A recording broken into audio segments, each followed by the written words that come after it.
Hello friends, welcome to government job ideas. சுகாதாரத்துறையில தான் வந்து ஒரு புதிய வேலைவாய்ப்பு வந்து குடுத்துருக்காங்க. இந்த வேலைக்கு வந்து உங்களுக்கு கல்வி தகுதினா, நீங்க குறைந்தபட்சம் 8த் பாஸ் பண்ணதுலேருந்து இங்க டிகிரி வரைக்குமே இதுக்கு எலிஜிபிள் தான். சேலரின்னு பொறுத்தவரைக்கும் உங்களுக்கு ரூ. 34,000 வந்து இருக்கும். போஸ்டிங்க்கு தகுந்த மாரி சேலரி வந்து வேரி ஆகும். எக்ஸாம் அந்த மாரி எதுவுமே கிடையாது. ஷார்ட் லிஸ்ட் பண்ணி உங்களுக்கு நேர்காணல் மட்டும் தான் வந்து இருக்க போது. ஏஜ் லிமிட்ட பொறுத்தவரைக்கும் அதிகபட்சமா வந்து 59 வயசு வரைக்கும் நீங்க வந்து அப்ளை பண்ணிக்கலாம். லாஸ்ட் டேட் வந்து 6த் மார்ச்சுக்குள்ளார நீங்க வந்து அப்ளை பண்ணிக்கோங்க.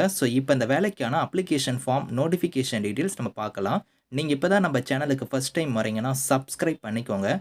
ஃப்ரெண்ட்ஸ், மாவட்ட சுகாதார அலுவலகத்தில தான் வந்து பாருங்க, உங்களுக்கு இந்த வேலைவாய்ப்பு வந்து குடுத்துருக்காங்க. இதுதான் வந்து அப்ளிகேஷன் ஃபார்ம். இந்த அப்ளிகேஷன் ஃபார்ம் வந்து நீங்க ஃபில் பண்ணிக்கோங்க. இதில குடுத்திருக்கிற மாரி எந்த பதவிக்கு விண்ணப்பிக்க போறீங்களோ, அந்த பதவியோட பேர வந்து இங்க மென்ஷன் பண்ணிருங்க. அதுக்கப்புறம் உங்களோட ஃபோட்டோ வந்து பேஸ்ட் பண்ணிட்டு, உங்களோட நேம்ல இருந்து, உங்களோட தந்தை பேர்ல இருந்து, உங்களோட பிறந்த தேதி, வயது, கல்வி தகுதி, ஆதார் எண், உங்களோட ஃபோன் நம்பர், உங்களோட இமெயில் ஐடி, மதம், ஜாதி, முன் அனுபவம் ஏதாவது இருந்துச்சுன்னா, அதுக்கான டீட்டெயில்ஸ் குடுங்க.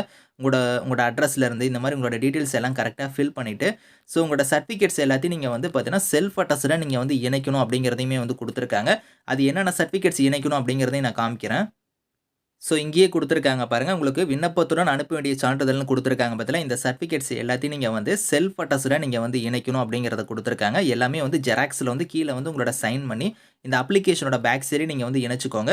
இணைச்சு நீங்க வந்து பாத்தீங்கன்னா, நேர்லயும் குடுக்கலாம். அப்படி இல்லன்னா, அஞ்சல் மூலமா நீங்க இந்த தபால் மூலமாவும் நீங்க வந்து விண்ணப்பிக்கலாம். அப்படி இல்லன்னா, நீங்க இமெயில் மூலியமா கூட நீங்க வந்து விண்ணப்பிக்கலாம் அப்படிங்கிறத குடுத்துருக்காங்க. நீங்க வந்து பாத்தீங்கன்னா, போஸ்டல்ல நீங்க விண்ணப்பிக்கிற மாரி இருந்தா, இங்க அட்ரஸ் குடுத்துருக்காங்க பாருங்க. விண்ணப்பம் அனுப்ப வேண்டிய முகவரின்னு குடுத்து, மாவட்ட சுகாதார அலுவலர், மாவட்ட நலவாழ்வு சங்கம், மாவட்ட சுகாதார அலுவலகம், விஸ்வநாதபுரம், மதுரைன்னு குடுத்துருக்காங்க பாத்தீங்களா, இந்த அட்ரஸ்க்கு நீங்க வந்து போஸ்டல்ல வந்து 6த் மார்ச்சுக்குள்ளார நீங்க வந்து விண்ணப்பிக்கலாம். அப்படி இல்லைன்னா, இங்க ஒரு இமெயில் ஐடி குடுத்துருக்காங்க பாத்தீங்களா, இந்த இமெயிலுக்கு கூட நீங்க வந்து சென்ட் பண்ணலாம் அப்படிங்கிற மாரி சொல்லியிருக்காங்க. அந்த சர்டிஃபிகேட்ஸ், அதுக்கப்புறம் கூட அப்ளிகேஷன் எல்லாத்தையும் ஒரே ஃபைலா ஸ்கேன் பண்ணி, பிடிஎஃப் ஃபார்மேட்ல நீங்க ரெடி பண்ணிக்கோங்க. அத வந்து இந்த இமெயிலுக்கு கூட நீங்க வந்து சென்ட் பண்ணிக்கலாம்.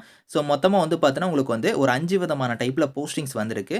சிகிச்சை உதவியாளர் கேட்டகரிக்கு அப்ளை பண்ற மாரி இருந்தா 59 வயசு வரைக்கும் அப்ளை பண்ணிக்கலாம். நர்சிங் தெரபிஸ்ட் கோர்ஸ் நீங்க முடிச்சிருந்தா இதுக்கு எலிஜிபிள். ரூ. 15,000 சேலரி வந்து வரும். அடுத்து சித்த ஆலோசகர் கேட்டகரிக்கும் வந்து பாருங்க, சேம் ஏஜ் லிமிட் தான். பிஎஸ்எம்எஸ் வந்து நீங்க குவாலிஃபிகேஷன் முடிச்சிருந்தா அப்ளை பண்ணிக்கலாம். ரூ. 40,000 சேலரி வந்து வரும். அடுத்து பல்நோக்கு பணியாளருக்குலாம் வந்து பாருங்க, 8ஆம் வகுப்பு வந்து நீங்க தேர்ச்சி பெற்றிருந்தா விண்ணப்பிக்கலாம். 8க்கு மேல நீங்க என்ன படிச்சிருந்தாலும் அப்ளை பண்ணிக்கலாம். டெய்லி வேஜஸ்ல வந்து உங்களுக்கான சேலரி இருக்கும். ரூ. 300 பெர் டேக்கு வந்து சேலரி வந்து வரும். அடுத்து மருந்து வழங்குனருக்கும் வந்து பார்த்தீங்கன்னா, டிஃபார்ம் இல்லன்னா இன்டகிரேட்டட் பார்மசி கோர்ஸ் முடிச்சவங்க அப்ளை பண்ணிக்கலாம். இதுக்கு வந்து ரூ. 750 பெர் டேக்கு சேலரி வந்து இருக்கும். அடுத்து ஆயுஷ் மருத்துவ அலுவலருக்குலாம் வந்து பாருங்க, ரூ. 34,000 சேலரி வந்து வரும். இதுக்கு பியூஎம்எஸ் கோர்ஸ் வந்து நீங்க முடிச்சவங்க வந்து அப்ளை பண்ணிக்கலாம். லாஸ்ட் டேட் வந்து 6த் மார்ச்சுக்குள்ளார நீங்க வந்து விண்ணப்பிக்கணும் அப்படிங்கிறத குடுத்துருக்காங்க. இதுல வந்து பார்த்தீங்கன்னா, உங்களுக்கு எக்ஸாம் அந்த மாரி எதுவுமே கிடையாது. நேர்காணல் மட்டும் தான் வந்து இருக்கும் அப்படிங்கிறத குடுத்துருக்காங்க. உங்களுக்கு தேர்வு அந்த மாரிலாம் கிடையாது. ஷார்ட் லிஸ்ட் பண்ணி உங்களுக்கு நேர்காணலுக்கு வந்து உங்களுக்கு வந்து கூப்பிடுவாங்க. இதுக்கான லிங்க் டீட்டெயில்ஸ் எல்லாமே வந்து நான் கீழ குடுக்குறேன். விருப்பமும் தகுதியும் இருக்கிறவங்க அப்ளை பண்ணிக்கோங்க. Thank you friends.